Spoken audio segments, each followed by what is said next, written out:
I've seen a lot of tank countering talk recently, some videos, some Reddit threads. It was on my list to look into, but I think the topic is pretty well covered now. I saw Ace went through to test all the equipment and a variety of things. I'm not going to repeat what's already been done, but I have a lot of ground war experience, so I had some info to add, because I've seen no mention anywhere of the concept of critical damage, which has led to some misconceptions. The established anti-tank meta you may have heard is to double up on Thermite, and maybe smack it with a rocket to finish it off. That is very effective, same with a pack of C4, but maybe you don't want to be running that all the time. Maybe you only want to run a launcher, or maybe you want to beat a tank with another tank. It's important to know about critical damage, that is when you hit a weak spot of the tank, being the sides and the back, not the front or the top of the turret. When you hit a crit, you'll see the message pop up with critical damage. It can be a bit finicky, sometimes it'll give it to you if the blast radius of a rocket touches a weak spot. Either way, it isn't referring to the critical damage phase of the tank. That's when it reaches 8% health, can't move, and is about to blow up. When that happens, it should tell you disabled vehicle. And at that point, the tank is basically dead. The HP trickles away until it blows up a few seconds later, even if you don't deal any more damage. The big thing the game does not tell you is that not all critical damage is created equal. The back of the tank gives you a higher damage multiplier than the sides. Here's a visual, although these regions are loosely defined, I couldn't map it out perfectly, and the back in red is supposed to represent the actual backside of the tank, keep that in mind, but with the front and the top being our baseline, hitting the sides with anything that gives the critical damage message is a 25% damage multiplier.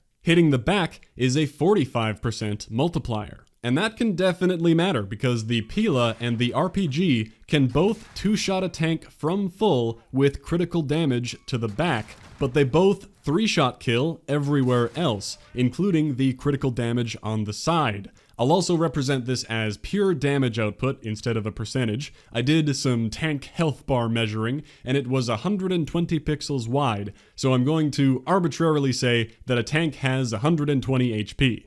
A rocket to the front deals 40 damage, exactly a third. A side rocket dealt 50, 25% more, and a rocket to the back dealt 58, 45% more, and at 10 health is when the tank goes critical and is as good as dead.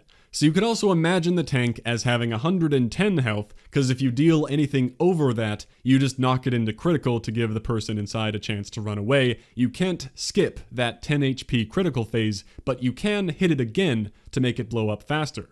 With that, you can see that one rocket to the side plus one rocket to the back would be 108. 2 pixels off reaching critical. At that point, you could finish it off with a mag of whatever gun, or realistically, in an actual game, the tank may have taken prior damage. All you need to know is that to get the most damage, go for the back if you can. If not, go for the side. And I would say the RPG, even though it doesn't lock on, it shoots pretty straight and it reloads insanely quickly, so it is a fantastic tank counter at short range. Now, the Strela-P I haven't mentioned yet, because for some reason, it seems incapable of hitting a crit anywhere. I honestly think this might be a bug, because I thought I remembered the Strela being a much more effective anti-tank weapon than the PILA in the beta, and the description for the Strela talks about how it's a low explosive yield, it isn't very good against infantry, but it's a high velocity, armor-piercing round that is devastating against vehicles. Well, it's the opposite of devastating on vehicles because it can't crit. It 3-shot kills every time, and the reload is very slow. So what is it even good for? The projectile speed is fast, sure, but like I said, maybe a bug preventing it from hitting a crit. I think it should be able to 2-shot a tank when you hit the side, at the very least, to have it compete with the PILA that can lock on, and the RPG that reloads crazy fast, because they both have 2-shot potential, and the anti-armor launcher doesn't. The JOKR, unfortunately, is doomed to pretty much never hit a crit, since it hits the top almost every time, so it's another 3-shot killer, which sucks, and doesn't seem right with how powerful the missile should be. In fact, sometimes it doesn't even 3-shot, but that's only because of some tank turret damage registration problems. The first rocket I fired here gave me the gear damage icon for hitting the tank, but the second one did not. It's like I didn't hit the tank at all, even though I saw the end of the explosion there. It looks like it hit. So I fired a third, but that was only the second one to actually deal damage. You can see here, even with Thermite, this is not doing any damage. So the turret is not a good place to aim. You might not always deal damage. On the topic of Thermite, it can also hit a crit, but the percentage change was not as drastic, because it seems like you only get a crit when you throw it, but every tick of damage after that is not getting the crit multiplier anymore. So a Thermite on the front deals 56 damage, while a Thermite on the back deals 64. You'll notice that even for the non-crit damage, if you double 56, that's 112, which is over 110. So 2 Thermites will disable a tank from full no matter where they land. If you're running the double Thermite build, you don't have to be accurate. If they both land, the tank is dead.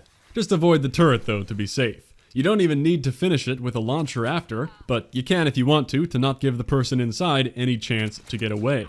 As a side tip, another note on the JOKR, I made it sound like a terrible option, which it is most of the time, but not all the time, because the JOKR is pretty much the hard counter to the cliffside degenerates on the Quarry map. Whereas methods like Thermite and C4 require you to get close, and even locking on with the PILA, that usually doesn't work here, because the locked-on rocket will hit the cliffside if they've positioned their tank well. But the JOKR comes from the sky. It will have no trouble whatsoever, and locking on is easy too. You can't exactly lock on through walls, but if you start the lock on and they drive behind something, you can typically trace them pretty effectively. So smack it with a few of those rockets, and it's gone. The JOKR reloads shockingly quickly too, even without amped. Easy peasy, and the tank turret not taking damage bug with the JOKR is actually very rare in my experience. It often only takes me 1 or 2 shots to kill a cliff tank, since they've often taken some prior damage from a tank fight to get up there.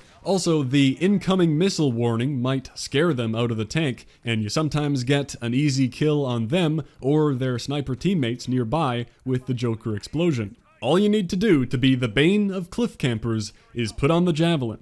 Back to the crit spots for one more thing. It's also huge to be aware of them when you're in a tank-on-tank fight. You should always be facing the forward of your tank towards the enemy to protect your weak areas, and you should do your best to hit theirs. In this example, I wait, because I'd rather hit the side of a turning tank than take the head-on-head fight. But they take a right turn, so instead of going back to meet them head-on, I follow them around for the flank, hit the back with one of those 2 tank rockets you have, don't forget about those, and that absolutely nukes enemy tanks when you hit the back. I use this maneuvering to win a lot of tank duels. Sometimes you have to become the evil to defeat the evil. At least I'm helping keep tanks off the field. This isn't exactly a level of complexity that you might see in a tank-centric game, I'm sure, but there is more smart anti-tank play in this game than most people are aware of.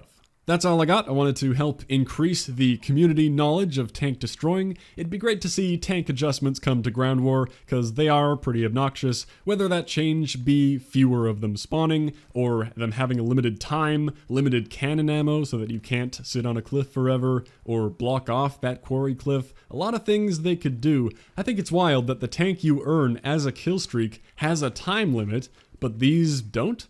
That seems backwards to me, makes the kill streak really worth nothing, and it'd be really easy to apply that time limit to the free tanks as well. But until something maybe changes, let's just all get better at killing them, cause they wouldn't be that bad if everyone knew what to do. Thanks for watching. I'll catch you next time.